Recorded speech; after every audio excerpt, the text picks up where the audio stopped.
Hola, estás en el canal Realidad Detective y hoy tenemos otra historia horrible. Cada caso deja una cicatriz.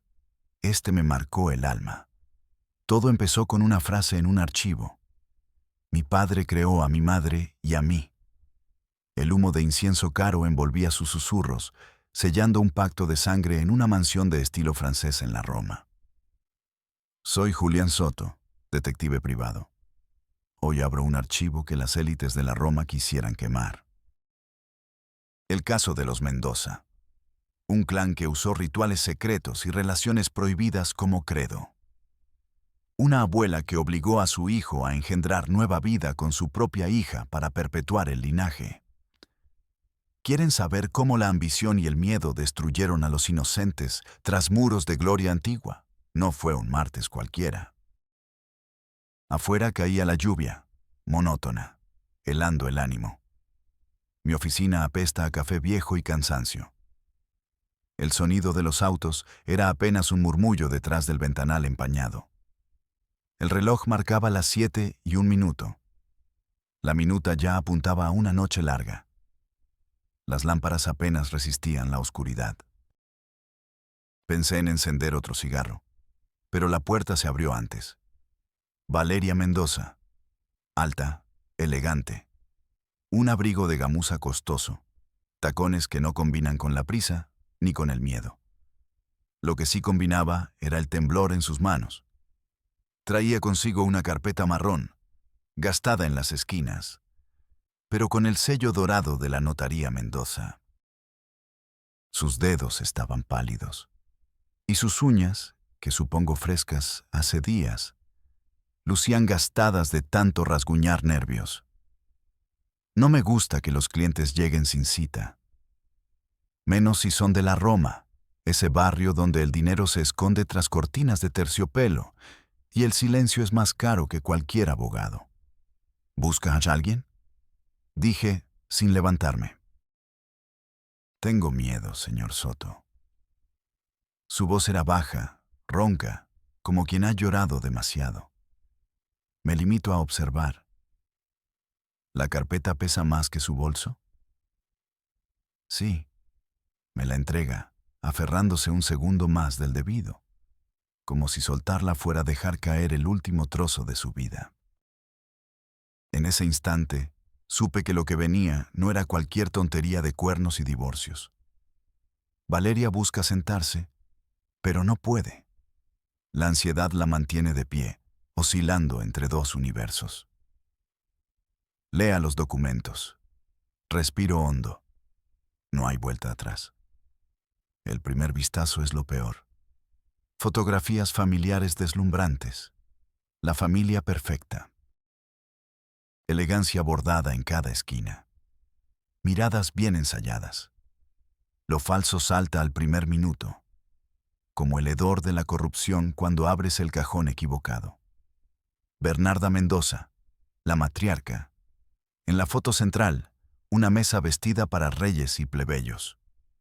Bernarda pone la mano en el hombro de Rafael, el hijo. Un ademán sutil, pero lleno de dominio. Rafael trajeado, de espaldas erguidas, pero la mirada baja. Soledad, la esposa sonriente. Pero a mí no me engaña. Esa sonrisa es una máscara a punto de romperse. Lucía y Tomás, los niños del clan, aparecen en las fotos pero nunca de frente. Miran hacia cortinas, una lámpara, un perro. Algo, cualquier cosa, menos la cámara. Pocas veces he visto niños que rehúyan el lente. Eso suele indicar vergüenza, miedo o una orden muy clara. Hago un repaso de los documentos. Notas escritas a mano por Valeria. Ritual de herencia cada luna llena. Los niños no van a la escuela. Médicos vienen a casa. Nadie sale de la finca sin escolta. Me detengo. ¿Ritual? En la Roma todo puede ser ritual, desde un brindis de negocios hasta una orgía secreta, pero la palabra herencia tiene filo. ¿Qué significa herencia para ellos?, pregunto. Valeria evade el interrogatorio. Es Un mandato familiar. Bernarda controla todo. Un nudo en su garganta frena la frase final. No insisto, aún. Regreso a las imágenes. Las hijas. Emilia, la mayor, 18 años al momento de la foto. No hay brillo en sus ojos. En la primera imagen, una pose junto a su padre, Rafael. El brazo de él pesa sobre su hombro como una losa. Emilia viste un vestido azul claro, recatado, pero con una marca visible en la muñeca. Un tatuaje. Miro con detenimiento. Es un escudo. Igual al que adorna la carpeta y el portón de la finca. No es por rebeldía, sospecho, sino por mandato, por señal. Lucía. La menor, la única que mira a la cámara, pero no con alegría. Sus ojos tienen una mezcla de miedo y desafío, como si retara a quien la observa a descubrir su secreto. En otra fotografía, toda la familia reunida en la mesa. Bernarda dirige su mirada a Rafael. Con un gesto apenas perceptible, le indica que tome la mano de Emilia. Ella se estremece. El tenedor cae. Suena hueco contra el plato de porcelana. El silencio cubre la sala. Tomás, el menor, baja la cabeza. Soledad enmudece, fija la sonrisa, la eterniza, como si al mantenerla ahí pudiera congelar la realidad y evitar la vergüenza. En la carpeta, una nota de Valeria. La abuela decide cuándo comienzan los pactos. La cena es el inicio. Me quedo helado, no por el clima, sino por el sabor de las palabras. La familia Mendoza ha perfeccionado la coreografía del horror. Hay más fotos. Un jardín inmaculado, esculturas de ángeles, fuentes limpias. Los criados siempre en el fondo, nunca de frente. No hay imágenes espontáneas. Todo está calculado, hasta el silencio. Valeria apunta una fecha. Primer ritual. 15 de mayo. Médicos presentes. Puertas cerradas. Emilia llora. Bernarda sonríe. Leo una segunda nota. El doctor Gregorio asistió. Llevó a Rafael aparte antes del ritual. Lucía gritó. Soledad la calmó con pastillas. La evidencia apunta a coerción, a planificación. Me revuelvo en la silla. ¿Por qué viniste?, le pregunto a Valeria bajando los papeles. Ella parece querer desaparecer. Porque nadie escucha. Porque hasta los sacerdotes callan, señor Soto. Porque aquí la ley duerme. Cada palabra suya huele a miedo, pero también a redención intentada. Me detengo en una foto especial. Emilia, en el corredor, el tatuaje expuesto. Sus ojos fijan algo fuera de foco. En la siguiente foto, Rafael la observa desde lejos. Entre ellos, una sombra. Valeria agrega en una nota. El escudo pertenece solo a los primogénitos. Emilia era marcada en el brazo por mandato de Bernarda. Otra foto. La abuela toca la frente de Lucía con una rama de laurel. Ritual. La carpeta incluye recortes de prensa. Ninguno habla del escándalo. Solo elogios, eventos, donaciones. Detrás del poder, los opresores se disfrazan de benefactores. El siguiente documento es una hoja escrita con letra de niña. Hoy me dolió todo. La abuela dijo que es por nuestro bien. Papá lloró en la noche, pero nadie lo vio. La hoja está arrugada, manchada. Parece haber sido arrancada de un cuaderno escolar. No hay rabia, solo desamparo. Un último grupo de fotos muestra la mansión desde fuera. Imponente, blindada. Valeria apunta. Aquí nadie entra sin permiso. El jardín es hermoso, pero adentro solo hay secretos. Sigo revisando en busca de fisuras. ¿Puedo hablar con Emilia?, pregunto. Valeria sacude la cabeza, como si la pregunta le doliera. Está vigilada. No dejan que hable con nadie de fuera. Bernarda tiene cámaras en cada pasillo. Mire el plano. En los documentos hay un croquis de la mansión. Habitaciones con puertas dobles y vidrios blindados. Un cuarto especial, etiquetado como sala de herencia. Demasiado ritual, demasiada paranoia. Intento reconstruir la dinámica familiar. Bernarda como caudillo, Rafael como instrumento, Emilia como sacrificio, Soledad como cómplice pasiva, Lucía y Tomás como testigos a la fuerza. Vuelvo a las primeras palabras de Valeria. Mi padre creó a mi madre y a mí. Juego con la frase. ¿Quién es el padre de quién? ¿Cuántas generaciones castigadas por un mismo diseño de horror? El humo del incienso aún me llega por la ventana. La Roma no olvida, pero sí entierra. No hay grieta en el lujo que el miedo no pueda atravesar. Valeria se sienta finalmente, agotada. ¿Qué espera que haga? No contesto. Aún no tengo una respuesta. El archivo arde en mis manos, y yo, como siempre, huelo a cenizas. ¿Alguien más sabe este secreto? Ella niega con lágrimas tercas. Solo usted. Un bucle se cierra. Pero la historia apenas empieza.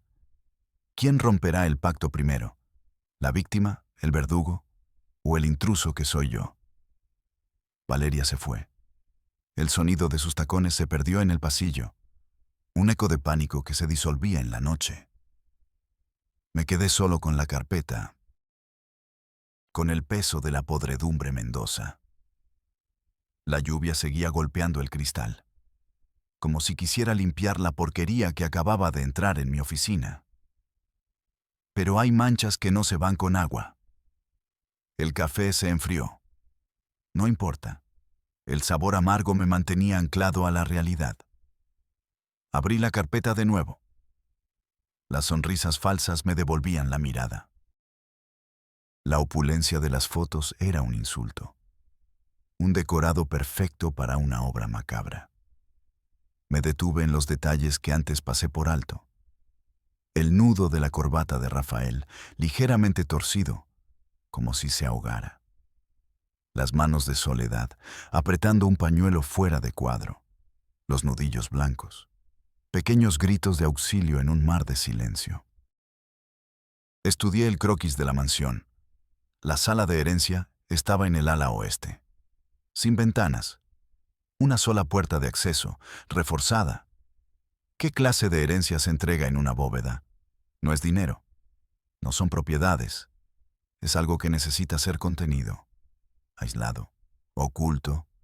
Mi mente, cínica por defecto, dibujó escenarios que harían vomitar a un forense. Pasé la noche en vela, con la compañía de esas caras de papel y mi propia sombra. Al amanecer, la lluvia cesó.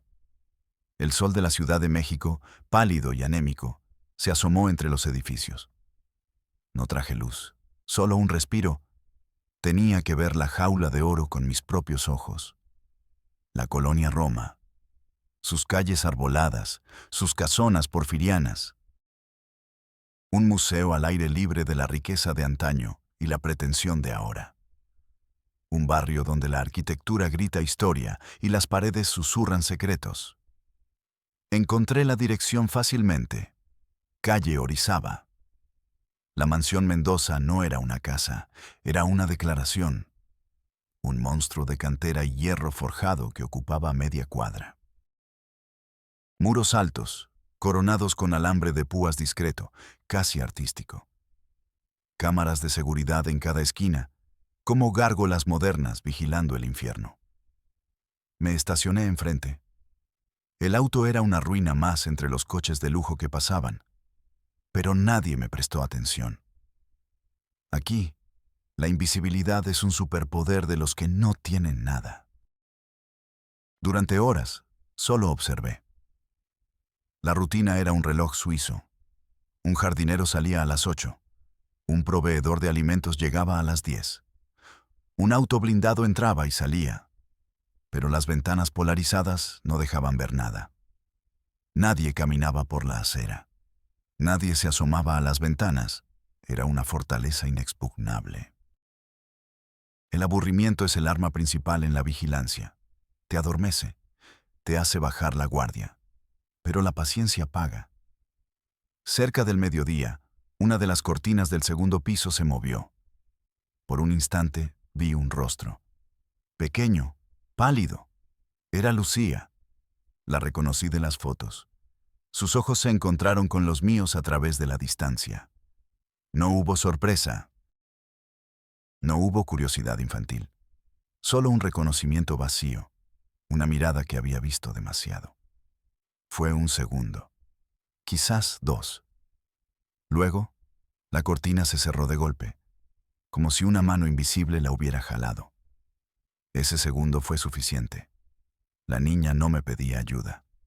Me estaba advirtiendo. O quizás, solo constataba mi presencia como quien ve pasar una nube. Un elemento más en su paisaje de encierro. Sentí un escalofrío. Estos niños no eran niños. Eran viejos en cuerpos pequeños, veteranos de una guerra que se libraba en los pasillos de su propia casa. Me retiré a un café cercano, de esos con sillas de diseño y precios absurdos. Pedí un expreso que sabía a quemado. Necesitaba pensar. Entrar a la fuerza era imposible. Hablar con la familia, una locura. Valeria era mi única fuente, pero estaba aterrada. Tenía que encontrar una grieta en el muro, alguien del círculo íntimo, pero no de la familia. Alguien con acceso, pero con una conciencia que aún pudiera ser comprada o, con suerte, despertada. Revisé las notas de Valeria de nuevo. El doctor Gregorio asistió. Llevó a Rafael aparte antes del ritual. Doctor Gregorio. Un médico que participa en un ritual. Un hombre de ciencia validando una locura de sangre. Los médicos ven mucho. Y a veces, por dinero o por miedo, callan mucho. Pero también tienen licencias que perder, familias que proteger, un punto de presión. Mi siguiente objetivo estaba claro. Encontrar al doctor Gregorio. Saber qué vio, qué hizo y qué tan profundo era su pacto con los Mendoza. No sería fácil. Un médico de la élite es tan inaccesible como sus pacientes. Pero todos tienen una rutina. Todos tienen una debilidad. Y yo soy bueno encontrando ambas. Empecé por lo básico. El registro de cédulas profesionales. Había docenas de médicos con ese apellido en la ciudad. Necesitaba un nombre completo. Llamé a Valeria. No contestó. Le dejé un mensaje. Nombre completo del doctor. Urgente. La espera se hizo larga. Cada minuto que pasaba, la imagen de Lucía en la ventana se hacía más nítida, más acusadora. La respuesta llegó en un mensaje de texto. Corto, seco. Gregorio Núñez, cardiólogo. Clínica Médica Roma. Bingo. Tenía un nombre y un lugar. Un punto de partida. La cardiología. La ironía me golpeó como una bofetada. Un especialista en corazones rotos. Cómplice en un lugar donde los corazones eran lo último que importaba. La clínica era un edificio moderno, impecable. Vidrio y acero. El tipo de lugar que te cobra hasta por respirar su aire filtrado. Entrar como paciente era una opción. Pero necesitaba más que 5 minutos de consulta. Necesitaba estudiarlo. Conocer sus movimientos. Su vida fuera de esa torre de marfil. Pasé 2 días vigilando la clínica. El doctor Núñez era un hombre de hábitos. Llegaba a las 9, salía a las 6. Conducía un Mercedes plateado. Vivía en Polanco, casado, 2 hijos. Una vida perfecta, como la de sus clientes. Una fachada que seguramente escondía algo. Los hombres con secretos pulcros son los más fáciles de quebrar. Solo hay que encontrar la mancha correcta en su expediente impecable. Una noche lo seguí. No fue a su casa. Se desvió hacia una zona de bares en la Condesa. Entró en un lugar pequeño, oscuro, de esos que no tienen nombre en la puerta. Esperé. 1 hora. 2. Salió acompañado. No era su esposa. Era una mujer joven, de unos 25. Se despidieron con un beso que no era de amigos. La debilidad. Todos tienen una. La del doctor Núñez tenía nombre y apellido. Solo tenía que averiguarlos. Conseguí una foto. Borrosa, pero suficiente. Al día siguiente, volví a la clínica. Esta vez no como un fantasma en un auto viejo. Fui como un cliente. Solicité una cita con el famoso cardiólogo Gregorio Núñez. La recepcionista me miró con desdén. Mi ropa no era de marca. Mi reloj no era suizo. El doctor tiene la agenda llena por meses, dijo, con una sonrisa ensayada. Dígale que es un asunto del corazón, respondí, deslizando una copia de la foto sobre el mostrador. Un asunto que concierne a la familia Mendoza. La sonrisa de la recepcionista se desvaneció. Tomó la foto como si quemara. Se levantó y desapareció por una puerta. No tardó ni un minuto en volver. El doctor puede recibirlo ahora. Sabía que lo haría. El miedo es una llave maestra. Abre más puertas que el dinero. Mientras caminaba por el pasillo de paredes blancas y olor a antiséptico, pensaba en una sola cosa. ¿Cuánto vale el silencio de un hombre? Y más importante, ¿estaría dispuesto a vender a los Mendoza para salvar su propio pellejo? La partida de ajedrez apenas comenzaba, y yo acababa de mover mi primer peón contra uno de sus alfiles. La pregunta era, ¿qué tan leal era el alfil a su reina? El consultorio del doctor Núñez era un santuario al ego. Mármol frío, arte abstracto que costaba más que mi edificio, y un ventanal con una vista panorámica de la ciudad que aplastaba al resto de los mortales. Olía a limpio, a dinero, a mentiras bien conservadas. Núñez estaba detrás de un escritorio de caoba que parecía un portaaviones. Era un hombre pulcro, de sonrisa ensayada y manos cuidadas. La bata blanca era su armadura. Señor Soto, dijo, sin invitarme a sentar. Mi tiempo es valioso. Espero que su asunto lo justifique. No me senté. Me acerqué al escritorio. La guerra psicológica empieza con la proximidad. También el mío, doctor. Y ahora mismo, mi tiempo está dedicado a la familia Mendoza. Su rostro no cambió, pero un músculo en su mandíbula se tensó. El primer temblor. No soy el médico de cabecera de la familia. Los atiendo esporádicamente. Cardiología. Nada más. Hablemos de corazones entonces, repliqué, mi voz baja, casi un susurro. Hablemos del corazón de Emilia Mendoza. ¿Late muy rápido durante los rituales de herencia? El color abandonó su cara. Se recargó en su silla, un rey destronado en su propio castillo. No sé de qué habla. Esa es una calumnia muy grave. Puedo llamar a seguridad. Puede, concedí. ¿O podemos ver esto? Deslicé la foto sobre la madera pulida. La imagen borrosa de él y su amante saliendo del bar. No era una obra de arte, pero el mensaje era claro. Sus ojos se clavaron en la foto. Su respiración se volvió audible. La armadura se había roto. Esto es un chantaje. Es una conversación, corregí. El chantaje viene después, si no coopera. Imagínese los titulares, doctor. Prestigioso cardiólogo, cómplice en los horrores de la mansión Mendoza. Su clínica, su Mercedes, su esposa en Polanco, sus hijos en colegios de élite. Todo se evapora. Se convierte en un paria. Su licencia médica revocada. Su vida reducida a cenizas. Todo por guardar un secreto que ni siquiera es suyo. Silencio. Un silencio denso, pesado.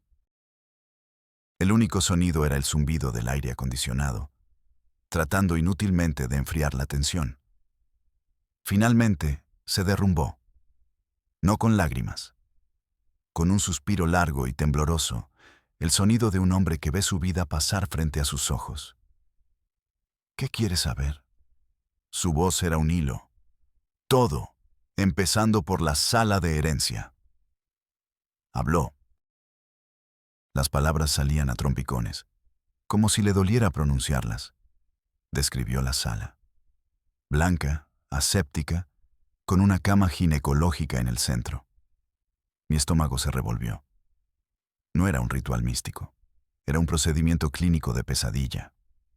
Su rol, dijo, era monitorear las constantes vitales de Emilia. Asegurarse de que su cuerpo resistiera.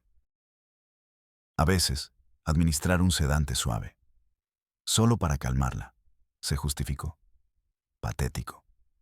¿Quién más está presente? Bernarda. Siempre Bernarda. Vigila todo con una frialdad que congela. Rafael, él, obedece. Llora a veces cuando cree que nadie lo ve. Soledad prepara a la chica.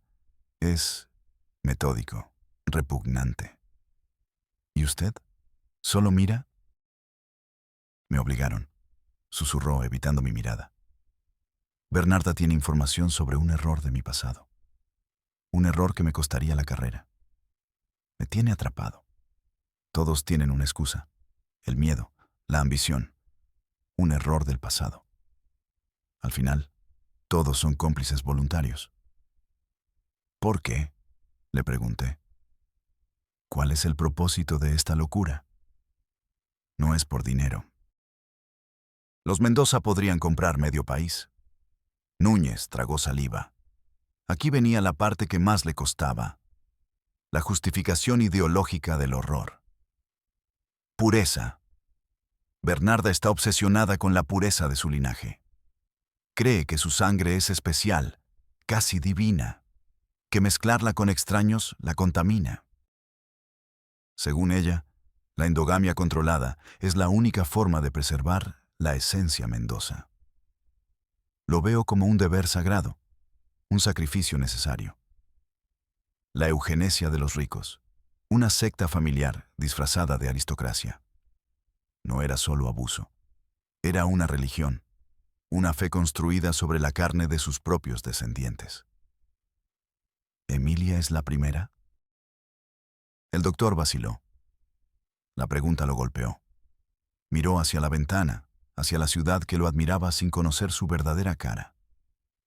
No, dijo, la palabra apenas audible.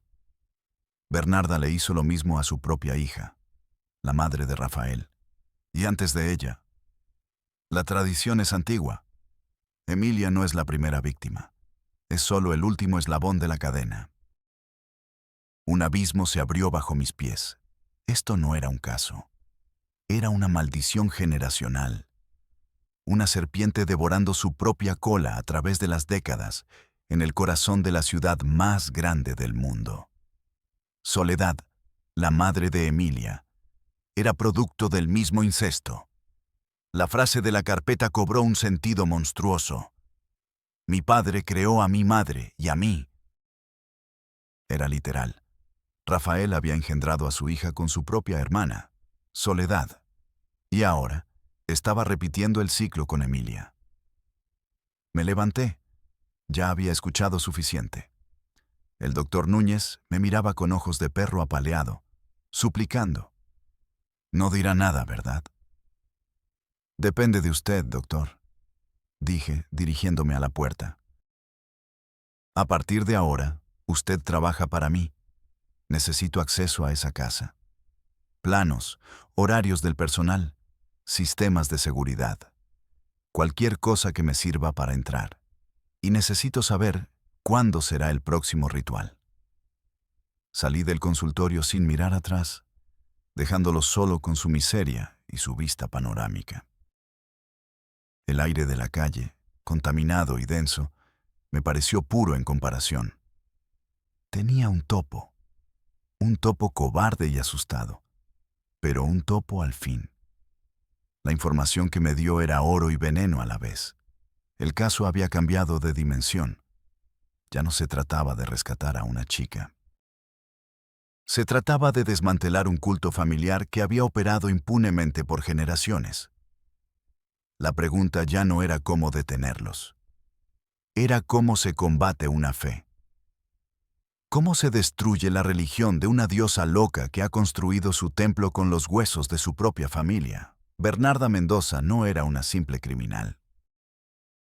Era la suma sacerdotisa de su propia y retorcida creación. Y para detenerla, no bastaría con la ley. Necesitaría convertirme en un hereje. La ciudad es un monstruo que se alimenta de historias. La mía estaba a punto de devorarme.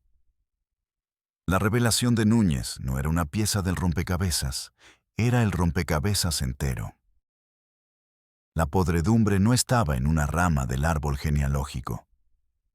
Estaba en las raíces, en la savia, en cada hoja.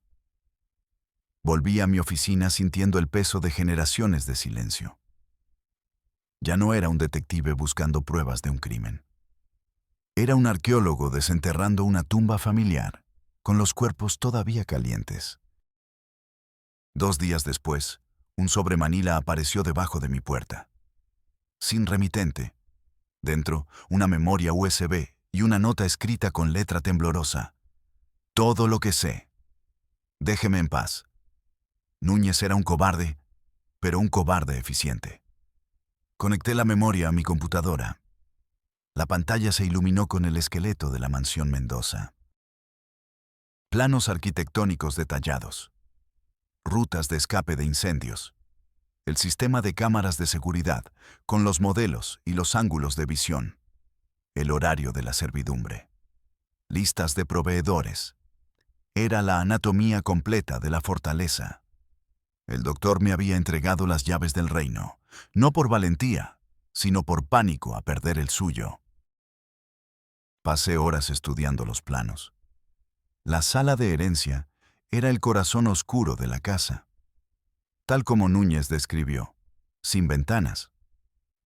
Pero los planos revelaron algo más. Un conducto de ventilación que conectaba con el antiguo cuarto de calderas en el sótano. Una vía de acceso auditivo. Quizás incluso físico si se tenía el cuerpo y la voluntad. Las cámaras cubrían cada pasillo, cada entrada. Pero había puntos ciegos, pequeños errores de cálculo en el diseño de la seguridad. Un rincón en el jardín trasero, cerca de la barda de servicio. Un lapso de 30 segundos en el bucle de grabación de la cámara del pasillo del segundo piso, justo fuera de la habitación de Lucía. La lista del personal era mi siguiente mina de oro. Nombres, edades, años de servicio. La mayoría eran recientes, rotación alta. Normal en una casa donde la tensión se puede cortar con un cuchillo. Pero un nombre saltó a la vista. Elisa Campos, ama de llaves. 68 años de edad, 45 años de servicio. Mi espalda se heló. 45 años. Eso significaba que Elisa estaba allí cuando Soledad era una niña.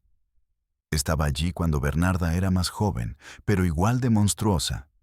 Ella no era una testigo. Era parte del mobiliario, parte del horror. ¿Cómo puede alguien ver tanto y callar? Dinero, miedo, o peor, lealtad. Una lealtad pervertida a la familia que le daba de comer mientras devoraba a sus propios hijos. Elisa Campos se convirtió en mi nuevo objetivo. Un archivo viviente. Una conciencia que, si lograba despertar, podría ser el terremoto que derrumbara la casa. Llamé a Valeria. Esta vez contestó al primer timbrazo. Su voz era un susurro asustado. ¿Qué ha descubierto? Más de lo que quisiera, necesito que me hable de Elisa Campos, el ama de llaves. Hubo un silencio al otro lado de la línea. Un silencio que gritaba peligro. No se acerque a ella, señor Soto. Por favor. Elisa no es como los demás. Ella es de Bernarda, completamente. Bernarda la encontró en un orfanato cuando era una adolescente. Le dio un hogar, un trabajo. Para Elisa, Bernarda es una santa, ciega, sorda y muda a todo lo demás. Intentar hablar con ella es como confesarse directamente con la matriarca. Maldita sea. Otro callejón sin salida. Una aliada convertida en guardiana del secreto. La lealtad nacida de la gratitud es la más difícil de romper. Elisa no era una prisionera. Era una carcelera voluntaria. La frustración me quemaba por dentro. Tenía los planos, conocía la rutina, había identificado a los jugadores. Pero seguía afuera, mirando los muros. Cada día que pasaba, la imagen de Emilia en esa cama ginecológica se volvía más nítida, más insoportable. Necesitaba actuar. Necesitaba forzar una entrada. Me concentré en el jardín, en el punto ciego de la cámara. La barda de servicio era alta, pero no insuperable. El horario del jardinero indicaba que los lunes por la mañana, la zona trasera quedaba desatendida durante casi una hora. Mientras él se ocupaba del jardín delantero, el que veía todo el mundo. Era una ventana. Pequeña, arriesgada, pero era algo. Mi plan comenzaba a tomar forma. No podía entrar a rescatar a nadie. Sería mi palabra contra la de una de las familias más poderosas de la ciudad. Necesitaba pruebas. Irrefutables. Audio. Video. Algo que ningún abogado, por caro que fuera, pudiera desacreditar. El conducto de ventilación que conectaba con la sala de herencia era mi única opción. Debía colocar un dispositivo de grabación. La noche antes del lunes, mientras preparaba una pequeña mochila con el equipo, una cámara endoscópica, un micrófono de contacto, guantes, ropa oscura. Mi teléfono vibró. Un número desconocido. Un mensaje. Luna nueva, mañana por la noche. Lo adelantaron. Era Núñez. El aire se me fue de los pulmones. Mañana. No tenía semanas para planear. Tenía horas. El ritual se había adelantado. ¿Por qué? ¿Sospechaban algo? ¿O era simplemente el capricho de la reina Bernarda? No importaba. El reloj acababa de acelerar su marcha hasta un ritmo infernal. Mi ventana de oportunidad se había reducido a una rendija. La operación ya no era un plan táctico. Era un salto al vacío. Tenía una sola oportunidad para entrar, colocar el dispositivo y salir sin ser visto. Todo antes de que la noche cayera y el ritual comenzara. Miré el equipo esparcido sobre mi mesa. Parecía tan poco, tan insignificante contra el poder y la historia de los Mendoza. La lluvia empezó a caer de nuevo, un preludio sombrío. Mañana por la noche, Emilia volvería a esa sala. Y yo tenía menos de 24 horas para evitar que la historia se repitiera. O, al menos, para asegurarme de que esta fuera la última vez. La cuenta regresiva había comenzado. Y yo iba a ser el martillo o el clavo en el ataúd. El mensaje de Núñez no fue una advertencia. Fue una sentencia de muerte para mi plan. La meticulosa estrategia de vigilancia se hizo polvo. El tiempo se había contraído, convirtiéndose en un enemigo más. Tenía que entrar. Ahora. La mañana fue un borrón de adrenalina y café negro. Repasé los planos una y otra vez, memorizando cada vuelta, cada punto ciego, cada segundo que las cámaras me regalaban. El conducto de ventilación del sótano era mi única Biblia. La mochila se sentía ridículamente ligera para el peso de la misión. Llegué a la colonia Roma cuando el sol empezaba a caer. La luz dorada pintaba la fachada de la mansión, haciéndola parecer casi hermosa. Una mentira arquitectónica. Aparqué a varias calles de distancia y me acerqué a pie, fundiéndome con las sombras de los árboles. El jardinero ya se había ido. La ventana de oportunidad estaba abierta. La barda de servicio era más alta de lo que parecía en las fotos.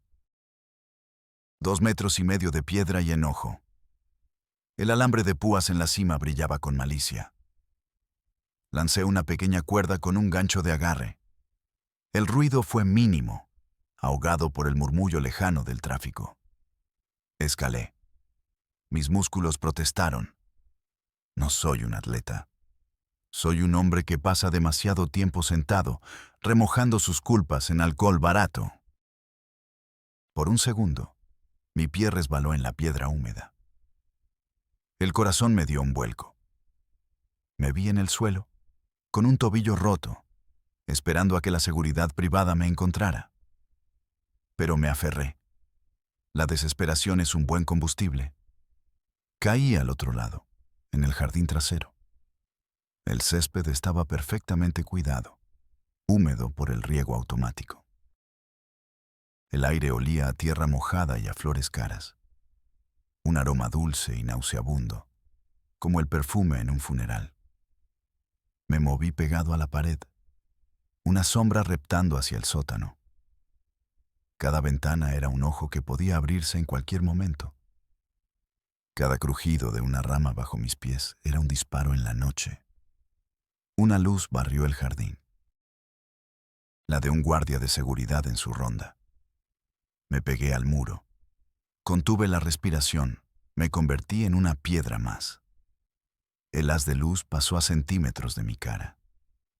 Pude oír sus pasos sobre la grava, lentos, aburridos. Esperé a que el sonido se alejara. El sudor frío me recorría la espalda. La entrada al sótano era una puerta de metal disimulada, detrás de unos arbustos de bugambillas. La cerradura era vieja, industrial.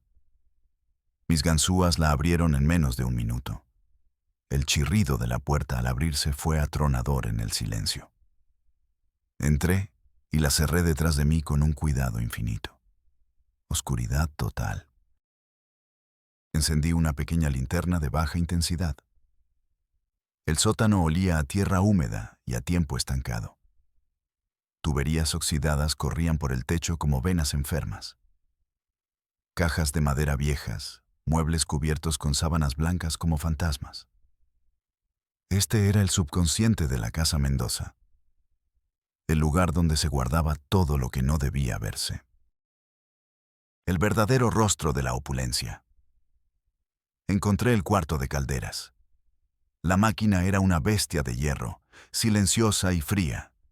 Y allí estaba, el conducto de ventilación, una rejilla metálica cubierta de polvo y telarañas. Usé un destornillador para quitar los tornillos oxidados. El metal protestó con un gemido agudo. Me congelé. Escuché. Nada. Solo el latido de mi propio corazón en los oídos. El conducto era estrecho, claustrofóbico. Me arrastré hacia adentro, el metal frío contra mi ropa. El olor a polvo era asfixiante. Avancé a ciegas, guiado por el plano memorizado en mi cabeza. Unos 10 metros. Debía estar justo debajo de la sala de herencia. Y entonces lo oí. Pasos en el piso de arriba. Arrastrados, lentos. Luego, el sonido de una puerta abriéndose. Voces, ahogadas pero perceptibles. Una voz de mujer, fría, autoritaria. Ya es la hora. Bernarda. Otra voz, temblorosa, masculina. Madre, por favor. Ella no. Rafael. Silencio. Es tu deber, como fue el mío. La voz de Bernarda era acero puro. No había emoción en ella. Solo mandato. Instalé el dispositivo a toda prisa. Una microcámara con un micrófono sensible, adherida a la parte superior del conducto, apuntando a través de la rejilla de la habitación. Mis dedos temblaban, torpes por la adrenalina. Activé la transmisión a mi receptor, un pequeño dispositivo en mi bolsillo. La estática en mi auricular dio paso a un susurro. Un llanto ahogado, reprimido. Emilia. Luego, la voz de Soledad, monótona, sin vida. No te muevas, hija. Será rápido. El ritual había comenzado, y yo estaba atrapado en las entrañas del monstruo, escuchando en directo cómo la devoraba. La salida parecía a 1.000.000 de kilómetros de distancia. La casa estaba viva ahora, despierta para su ceremonia de horror. Y yo, un intruso en su templo, solo podía hacer una cosa: ser testigo, grabar el sonido del infierno. El tiempo se detuvo. Mi universo se redujo al interior de ese conducto de ventilación, a los sonidos que se filtraban por el auricular. El polvo, el óxido y el hedor a metal viejo eran mi única realidad. Arriba, en la sala blanca, se desarrollaba un guión escrito con sangre y locura. Escuché el sonido de una camilla siendo ajustada. Un clic metálico, como el de un instrumento quirúrgico al ser colocado sobre una bandeja de acero. La respiración de Emilia era un jadeo rápido, aterrorizado, un animalito en una trampa. La sangre es el vehículo del alma, dijo Bernarda. Su voz era un sermón, una lección impartida en medio del infierno. Lo que hacemos aquí no es un pecado, es una purificación. Honramos el legado de nuestros ancestros, Emilia. Tú eres el recipiente sagrado. La bilis me subió por la garganta. Quise gritar. Quise romper la rejilla y caer en medio de esa escena demencial. Pero mis manos estaban atadas por la lógica. Un detective muerto no salva a nadie. Un testigo sin pruebas es solo un loco más. Mi única arma era la paciencia. Mi única acción era escuchar. Escuché a Rafael sollozar, un llanto débil, patético. El llanto de un hombre quebrado, un verdugo que odia su propio reflejo. «Sosténla», ordenó Bernarda. No a Rafael, a Soledad. Escuché el roce de la tela, un movimiento brusco, un gemido ahogado de Emilia. El sonido de su lucha era casi imperceptible. La resistencia de alguien que ha aprendido que luchar es inútil, pero cuyo instinto de supervivencia se niega a morir. Mira a tu padre, Emilia, continuó Bernarda, su tono sin cambios. Mira la continuación de nuestra estirpe. No hay vergüenza en la pureza, solo fuerza. Luego, silencio. Un silencio que pesaba toneladas. Un silencio cargado de resignación, de dolor, de un horror tan profundo que ya no necesitaba sonido. Solo pude oír la respiración pesada de Rafael, entrecortada, y el zumbido constante y bajo del equipo de monitoreo del doctor Núñez. El corazón de Emilia, latiendo a un ritmo frenético, traicionando la calma forzada de la sala. Los minutos se hicieron eternos. Yo era un confesor sin rostro, un dios impotente escuchando una oración blasfema. Cada segundo que pasaba grababa el ácido de su crimen en la memoria del dispositivo. Pero también en la mía. Hay cosas que, una vez oídas, nunca se olvidan. Finalmente, la voz de Bernarda rompió el silencio. Ha terminado. Limpia la sala, Soledad. Rafael, retírate. Escuché pasos. Una puerta que se abría y se cerraba. El llanto de Emilia, ahora libre, llenó el vacío. Un llanto desolado, sin esperanza. El llanto de quien sabe que no hay escapatoria. Solo una pausa hasta la próxima vez. Era mi momento. Retrocedí por el conducto. El pánico me impulsaba. Cada roce de mi ropa contra el metal sonaba como una explosión. El sudor me cegaba. Mis pulmones quemaban por la falta de aire y el polvo acumulado. Salí de la rejilla y caí al suelo del sótano, cubierto de suciedad y temblando. No había tiempo para recuperarse. Me puse de pie, tomé mi mochila y corrí hacia la puerta. Afuera, La noche había caído por completo. La mansión estaba iluminada, un faro de perversión en la oscuridad. El guardia de seguridad haría su ronda en cualquier momento. Crucé el jardín corriendo en cuclillas, saltando de una sombra a otra. Llegué a la barda. Lancé el gancho. Fallé. El metal golpeó la piedra con un ruido sordo. Me quedé inmóvil, el corazón en la boca. Esperé. Nada. Volví a intentarlo. Esta vez se aferró. Subí con la fuerza que me quedaba. Mis brazos ardían. Mis manos estaban despellejadas. Me lancé por encima del alambre de púas, rasgando mi camisa y mi piel. Caí al otro lado, en la acera. Aterricé mal. Un dolor agudo me recorrió el tobillo, pero no me detuve. Me levanté cojeando y me alejé, sin mirar atrás, fundiéndome con la noche de la ciudad. Llegué a mi auto, a varias calles de distancia. Me derrumbé en el asiento del conductor, jadeando, temblando. El dolor del tobillo era un ancla que me devolvía a la realidad. Encendí el motor y me alejé de allí, conduciendo sin rumbo fijo durante casi una hora, solo para asegurarme de que nadie me seguía. Finalmente, me detuve en una calle solitaria, bajo la luz parpadeante de un farol. Apagué el motor. El silencio en el auto era absoluto. Saqué el receptor de mi bolsillo. El pequeño dispositivo parpadeaba con una luz roja. La grabación estaba completa. Lo coloqué en el asiento del copiloto, como si fuera una bomba a punto de estallar. Contenía la prueba, el sonido crudo, innegable, del mal. No sentí victoria. No sentí alivio. Solo un asco profundo y un frío que me calaba hasta los huesos. Tenía el arma para destruir a los Mendoza. Pero ahora empezaba la verdadera guerra. Ellos tenían dinero, poder y una ciudad entera en el bolsillo. Yo tenía una grabación, un tobillo lastimado y el testimonio de un cardiólogo cobarde. No se trataba solo de entregar la cinta.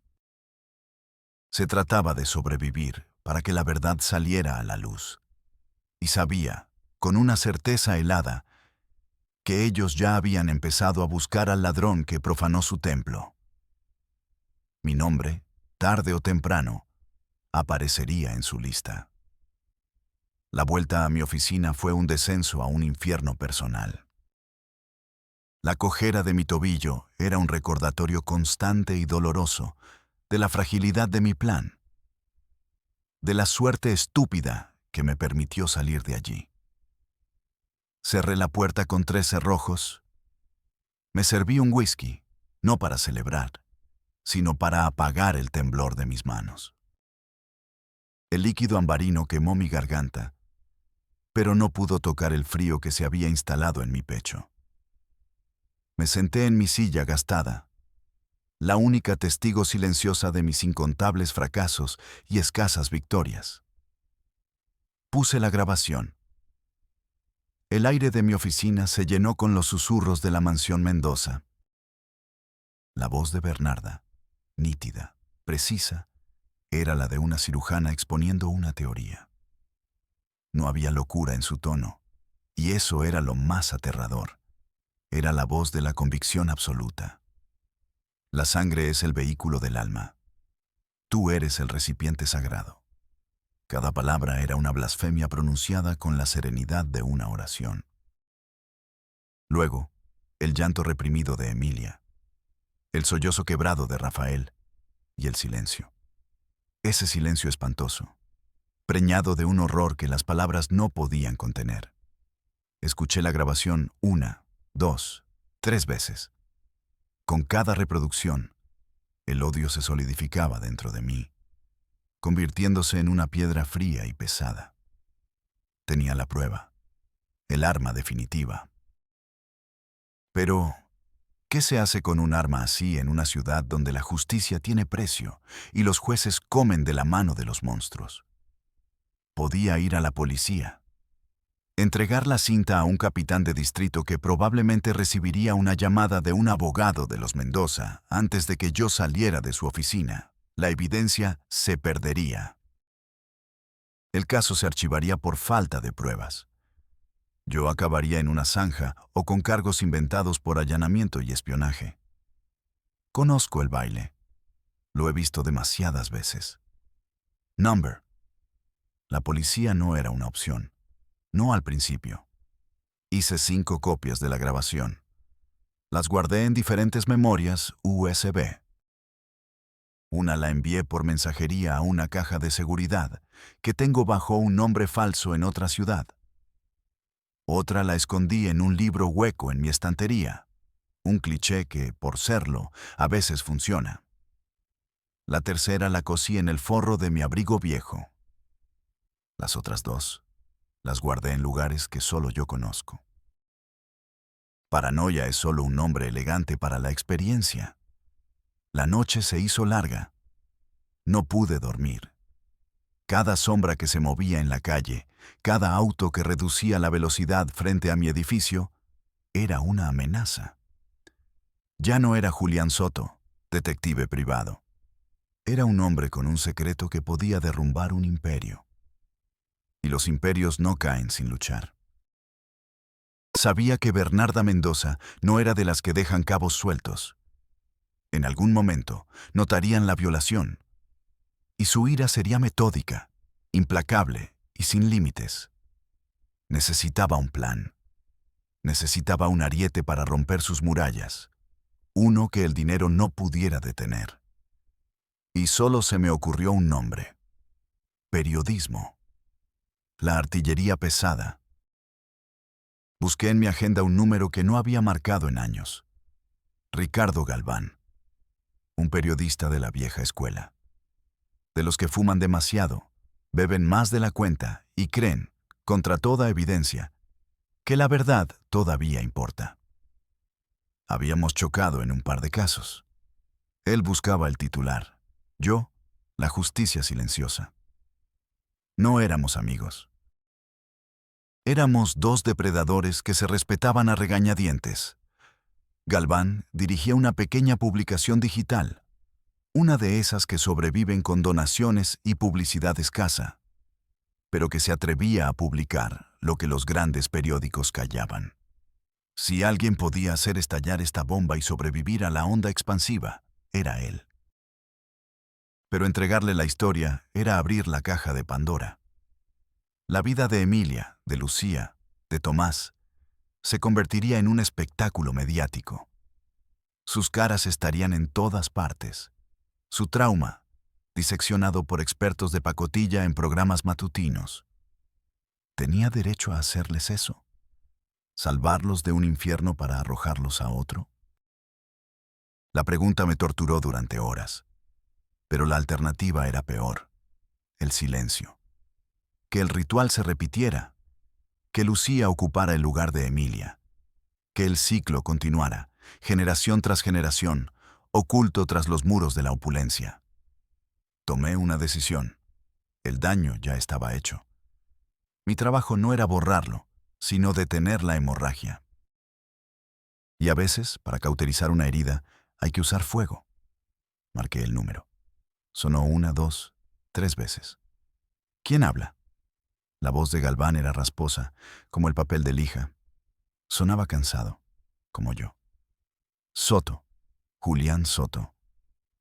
Hubo una pausa. Podía imaginarlo al otro lado, encendiendo un cigarro. Vaya, vaya. El fantasma de la ópera. Pensé que te habías retirado a pescar o algo así. ¿Qué quieres? No llamo a la policía por ti. No necesito a la policía. Necesito a un periodista. Tengo una historia, Ricardo. Una que te va a quitar el sueño. Una que podría derribar a gente muy importante. Otra pausa. El escepticismo en su silencio era palpable. Todo el mundo dice eso, Soto. Luego resulta ser un chisme de divorcio de Polanco. No es un chisme. Es la historia de una familia que practica la eugenesia en su propia casa. Incesto como un rito religioso. Abuelas que obligan a sus hijos a acostarse con sus nietas. Todo en una mansión en la colonia Roma. El silencio al otro lado de la línea fue diferente esta vez. No era escepticismo. Era el silencio de un cazador que acaba de oler sangre fresca. ¿Tienes pruebas? Tengo una grabación de audio del último ritual, dije, y mi propia voz sonó extraña, lejana. Tengo todo lo que necesitas para quemar la ciudad. Envíamela, dijo. Su tono ahora era pura intensidad. No, nos veremos, en persona, en un lugar que yo elija. Y una cosa más, Ricardo. Si publicas esto, lo hacemos a mi manera. La protección de los niños es la prioridad. No quiero un circo, quiero justicia. ¿Entendido? Volvió a guardar silencio, pero supe que había aceptado. El anzuelo estaba puesto. Mañana, al mediodía, en el viejo frontón de la tabacalera. Ve solo, dije, y colgué antes de que pudiera responder. El primer movimiento en el tablero estaba hecho. Había invitado a un segundo jugador a la partida. Uno tan impredecible como yo. La guerra contra los Mendoza ya no se libraría solo en las sombras. Estaba a punto de salir a la luz del día. Y la luz, a veces, quema más que el fuego. El frontón de la tabacalera era un esqueleto. Un gigante de concreto olvidado por la ciudad, con las paredes desconchadas y el suelo cubierto de polvo y hojas secas. Un lugar perfecto para una conversación entre fantasmas. Llegué cojeando, media hora antes de la cita. Me aposté en las gradas superiores, en la sombra, desde donde podía ver la única entrada. Mi tobillo era un tambor de dolor sordo. Cada latido era un recordatorio de mi estupidez y mi suerte. Ricardo Galván llegó puntual, lo cual, para un periodista, es casi un milagro. Se movía como un viejo depredador, con los hombros caídos por el peso de demasiadas noches sin dormir y demasiadas verdades incómodas. Su traje arrugado parecía haber sido su pijama. Se detuvo en el centro de la cancha, encendió un cigarrillo y barrió el lugar con la mirada. Sabía que yo estaba allí. Sal de tu cueva, Soto, dijo, su voz resonando en el espacio vacío. No tengo todo el día para jugar a los espías. Bajé las escaleras lentamente, haciendo evidente mi cojera. No por lástima, sino como una declaración. Esto es lo que cuesta acercarse a la verdad. Nos miramos a los ojos. No hubo saludo. Solo un reconocimiento mutuo. La evaluación de dos hombres que han visto lo peor de la naturaleza humana y han sobrevivido para contarlo. Dijiste que tenías algo para mí, dijo, dando una calada profunda a su cigarrillo. Tengo la cabeza de la medusa en una bolsa, respondí. Pero si la miras directamente, te convertirás en piedra o en un cadáver. Sonrió, una mueca sin alegría. Tan bueno es. No respondí con palabras. Saqué un pequeño reproductor de audio y un par de auriculares. Se los tendí. 10 segundos. Es todo lo que te doy por ahora. Dudó un instante. Luego se encogió de hombros y se puso los auriculares. Le di al play. Elegí el fragmento más brutal. La voz de Bernarda, clínica y fría, seguida por el llanto ahogado de Emilia. Vi el cambio en su rostro. La máscara de cinismo se resquebrajó. Sus ojos, acostumbrados al horror, se abrieron con una mezcla de incredulidad y repulsión. El cigarrillo se le cayó de los labios. Se quitó los auriculares bruscamente, como si quemaran. Dios santo, Soto. Esto es real. Tan real como el suelo que pisas, afirmé. Tengo 20 minutos de esto. Limpio. Inconfundible. Galván caminó en círculos, pasándose una mano por el pelo. El periodista en él estaba en guerra con el ser humano. Pude ver el brillo en sus ojos. No era solo la emoción de la noticia del siglo. Era ira, genuina, pura ira. Eso era lo que necesitaba ver. Quiero la historia completa, nombres, fechas, todo. La tendrás, pero bajo mis condiciones, dije, mi voz firme. Primero, el anonimato y la protección total de los menores. Usarás seudónimos, no habrá fotos. Sus vidas ya están rotas, no las vas a convertir en un circo mediático. Su dolor no es tu espectáculo. Segundo, la fuente principal, Valeria, y el médico, deben permanecer fuera de esto. Son civiles atrapados en el fuego cruzado. Tercero, yo soy una fuente anónima. Mi nombre no aparece en ninguna parte. ¿Estamos claros? Me miró fijamente. Entendió que no estaba negociando. Claro como el agua, Soto. Proteger a las víctimas es la regla número 1, aunque a mis jefes no les guste. No tengo jefes, por suerte. ¿Y tú? ¿Qué ganas con esto? Dormir por la noche. Mentí. Sabía que no volvería a dormir bien en mucho tiempo. Y ver a esa familia arder. Asintió lentamente. Bien, dame la grabación. Mi equipo y yo empezaremos a verificar. Necesitaremos un par de días para armar el reportaje, preparar la defensa legal. Cuando esto explote, los abogados de los Mendoza caerán sobre nosotros como una plaga de langostas. Le entregué una de las memorias USB. Él la tomó como si fuera un isótopo radiactivo. Una cosa más, Ricardo. Cuando publiques, no avises. Lanza la bomba y mira cómo arde el mundo. No les des tiempo a reaccionar, a enterrar a los testigos. No te preocupes, Soto. Sé cómo funciona esto. Se dio la vuelta y se fue sin decir más. Me quedé solo en el frontón, con el eco de nuestras voces y el peso de mi decisión. Acababa de encender la mecha de un barril de pólvora.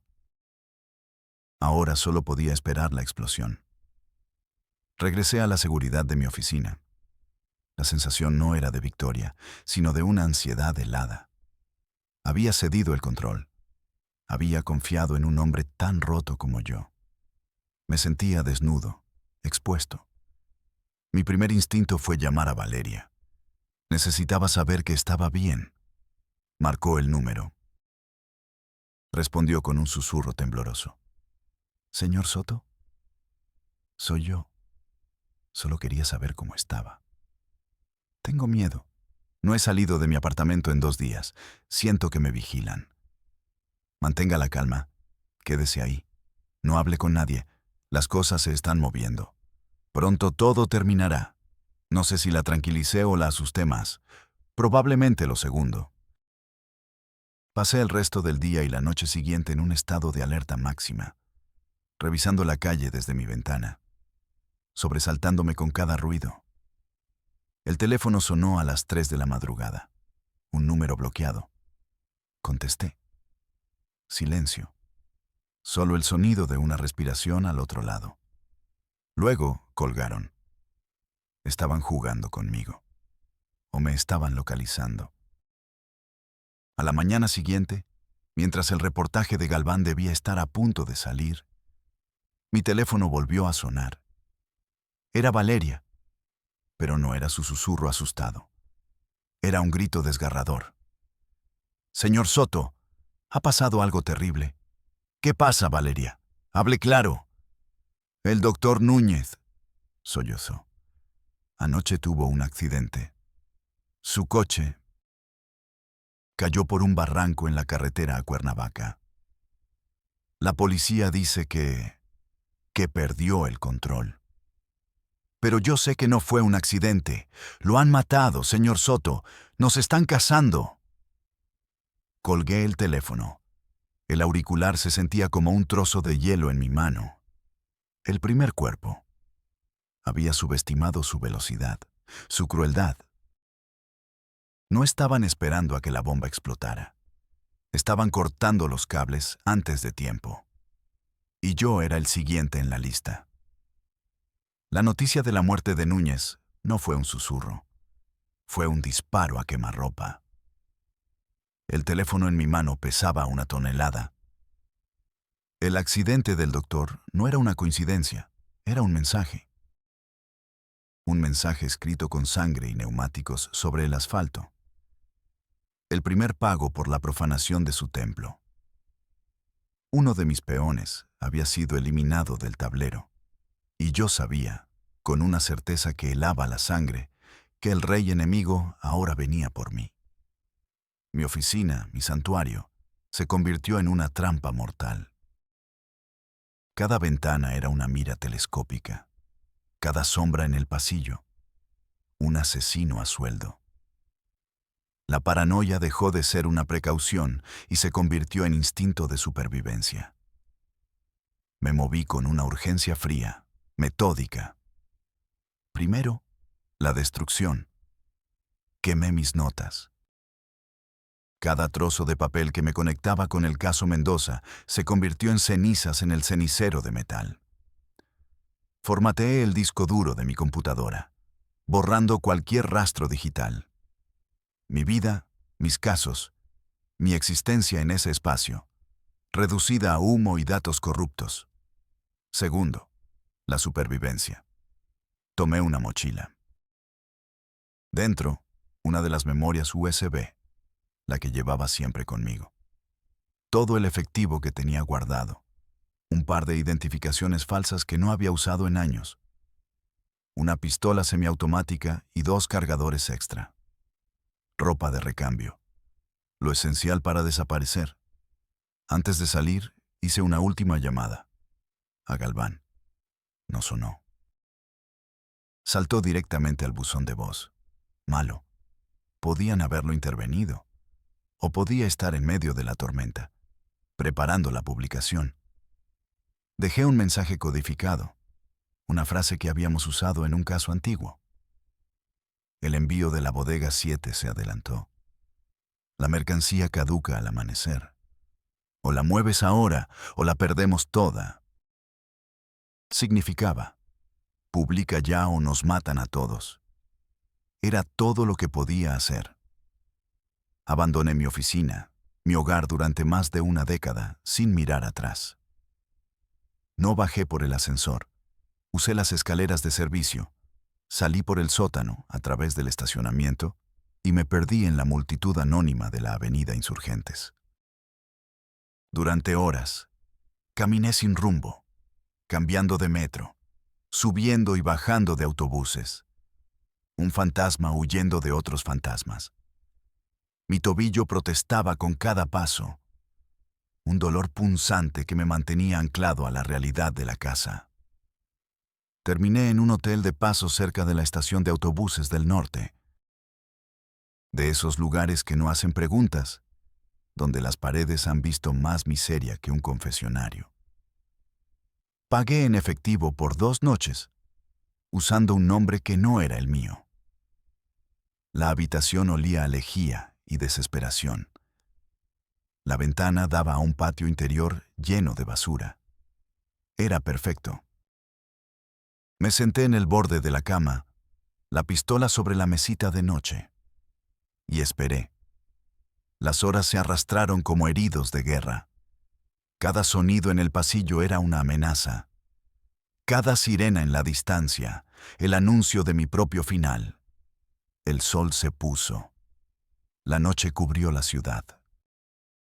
Saqué mi portátil de la mochila, uno barato, anónimo, y me conecté a la red Wi-Fi pública del hotel, usando una VPN que saltaba por 3 continentes. A las 10:17 de la noche, sucedió. El sitio web de Galván, Contracorriente Digital, cambió su portada. El titular era una bomba atómica. El horror de los de la Vega. La élite que sacrifica a sus hijos en el altar del linaje. Galván había usado un seudónimo para la familia. Los de la Vega. Inteligente. Suficientemente cercano al apellido real para que el círculo íntimo entendiera el mensaje, pero suficientemente distinto para darle una capa de protección legal. Leí el artículo. Era una obra maestra de periodismo de combate. Contaba la historia sin sentimentalismos, usando extractos de la transcripción de mi grabación.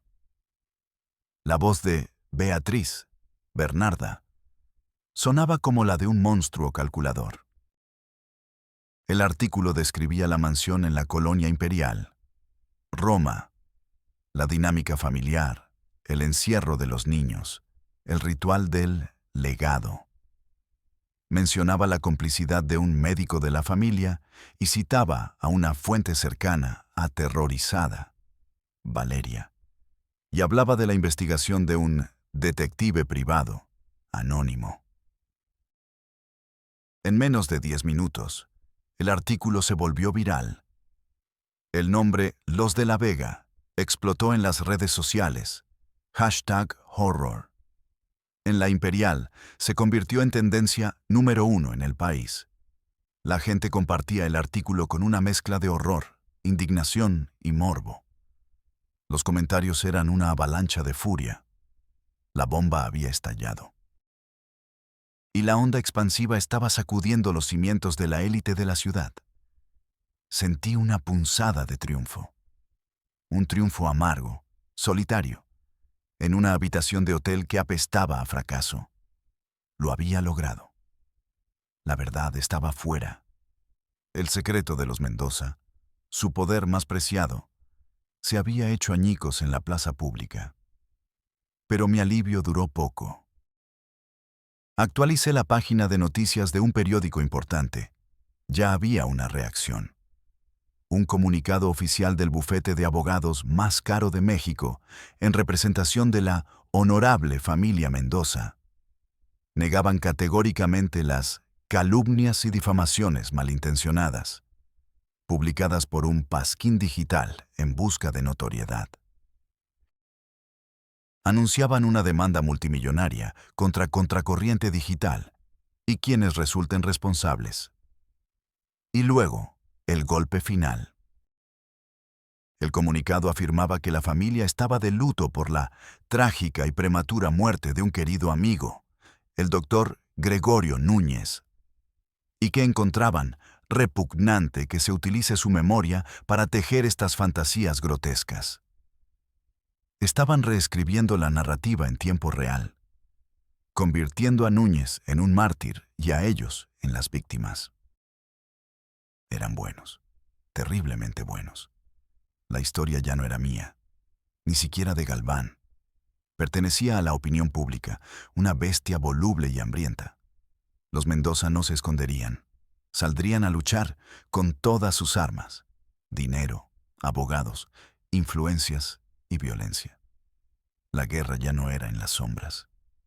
Acababa de empezar, a plena luz del día.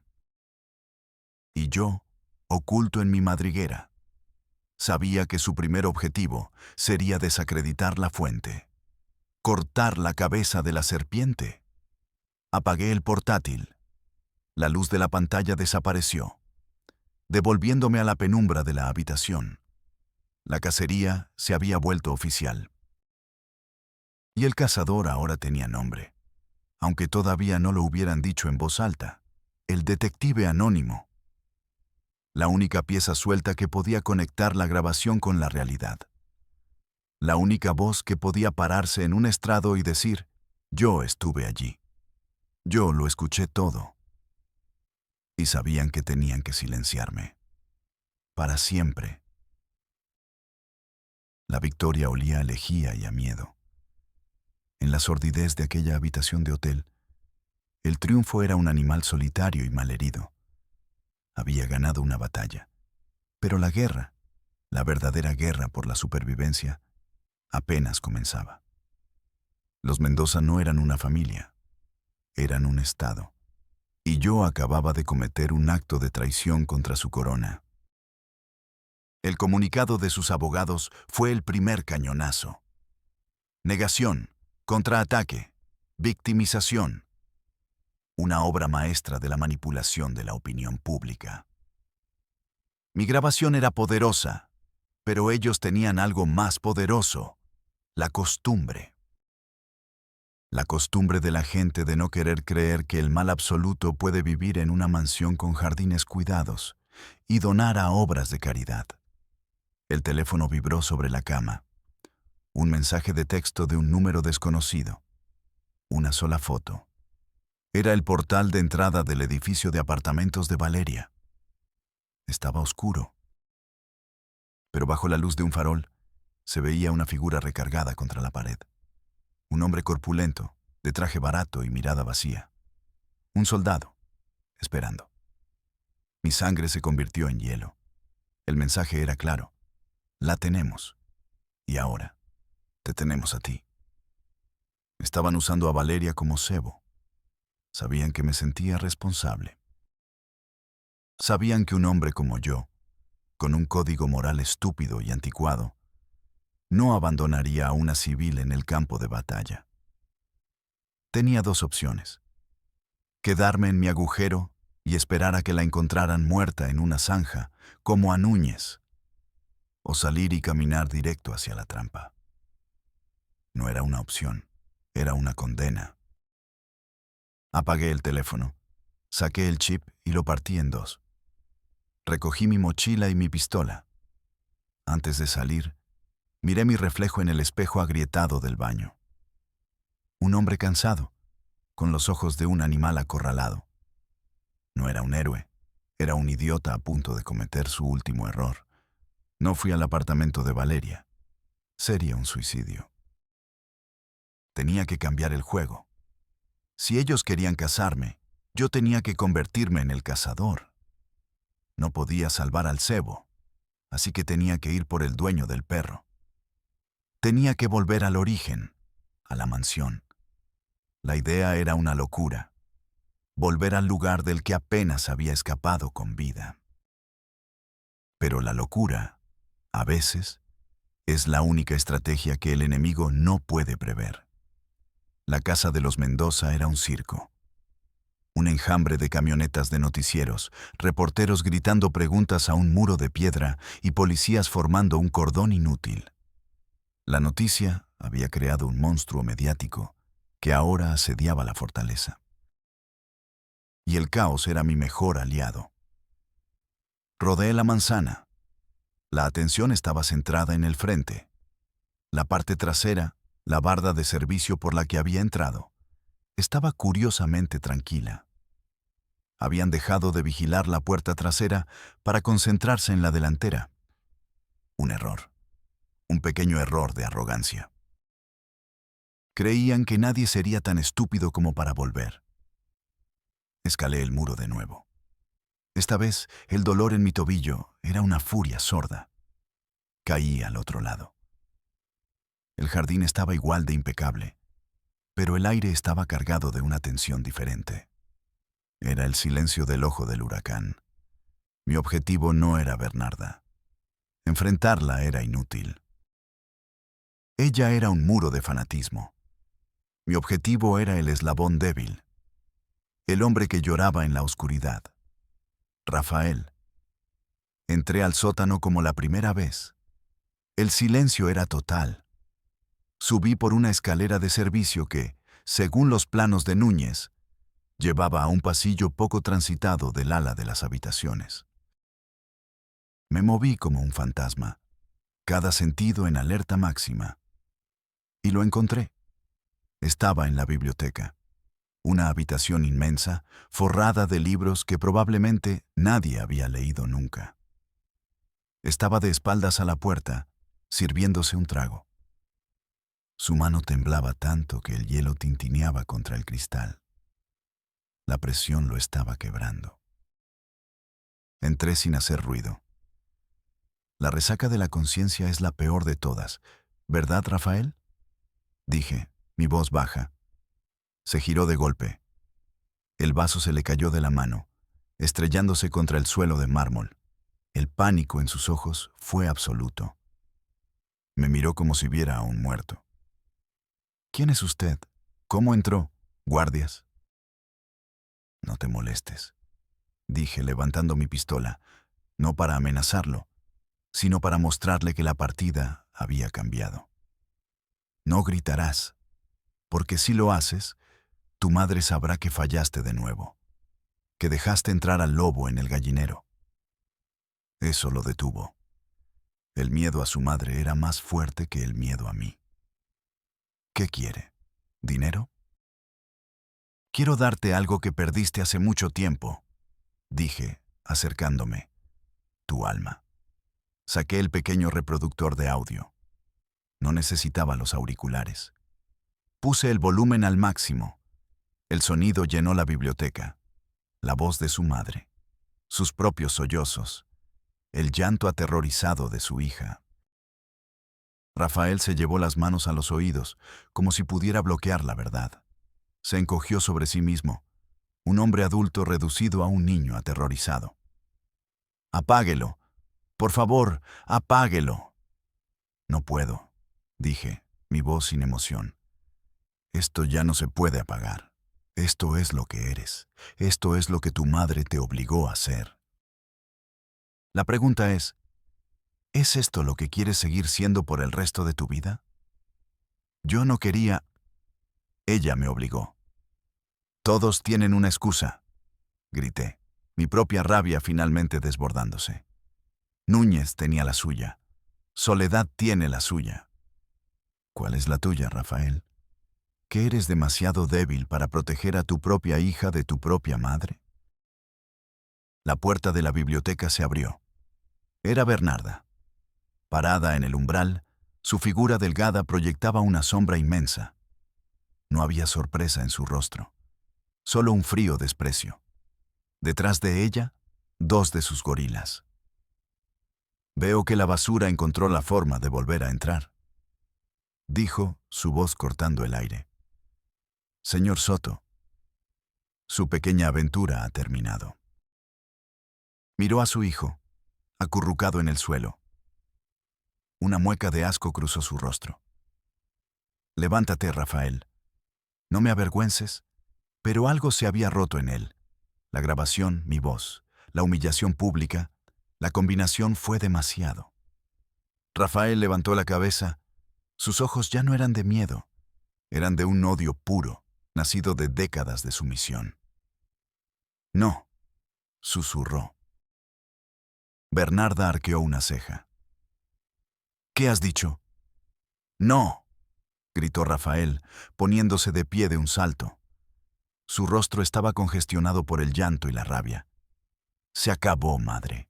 Se acabó este infierno. Tú me convertiste en un monstruo. Destruiste a mi hermana. Destruiste a mi hija. Nos destruiste a todos». Bernarda lo miró como si fuera un insecto. «Controla tu histeria. Has olvidado tu lugar». «Mi lugar es en el infierno», gritó él. «Pero si me voy, te llevaré conmigo». En ese momento se escuchó el sonido de sirenas, cada vez más cerca. Muchas. El circo mediático había forzado la mano de las autoridades. O quizás la llamada de Galván había funcionado. Bernarda se dio cuenta de que había perdido el control. Hizo una seña a sus hombres. «Sáquenlo de aquí y desháganse de él». Pero antes de que pudieran moverse, Rafael corrió hacia el gran ventanal de la biblioteca, el que daba al jardín delantero, donde se agolpaba la prensa. Lo abrió de par en par. «¡Es verdad!», gritó al enjambre de cámaras y micrófonos. «Todo lo que dice ese artículo es verdad. Mi madre es un monstruo. ¡Ayuda!». El caos estalló. Los flashes de las cámaras convirtieron la noche en día. La policía rompió el cordón. Aproveché la confusión. Mientras los hombres de Bernarda dudaban entre obedecer a la reina caída o salvar su propio pellejo, yo me deslicé por la puerta, dejando atrás el sonido de un imperio derrumbándose. Salí de la mansión de la misma forma en que entré, como una sombra. En la calle, la policía entraba en masa. Vi cómo sacaban a Bernarda. No luchó. Caminaba erguida, con la cabeza alta, una reina despojada yendo al exilio. Su rostro una máscara de furia impasible. Vi cómo sacaban a Rafael, esposado, llorando como un niño. Y vi cómo sacaban a los niños, Emilia y Lucía, cubiertos con mantas, sus rostros pálidos y aturdidos. Por primera vez, Emilia me miró. Nuestros ojos se encontraron por un segundo a través del caos. No hubo gratitud. No hubo reconocimiento. Solo un inmenso, abrumador vacío. Pero el ciclo estaba roto. Me perdí en la noche. Meses después, leo en un periódico de otra ciudad que Bernarda Mendoza fue sentenciada a cadena perpetua, sin posibilidad de libertad condicional. Nunca admitió su culpa. Rafael y Soledad recibieron sentencias reducidas por su cooperación. Los niños fueron puestos bajo protección del Estado, en un lugar secreto, para empezar una nueva vida. Valeria testificó y entró en el programa de protección de testigos. Cierro el periódico. El camarero me sirve otro trago.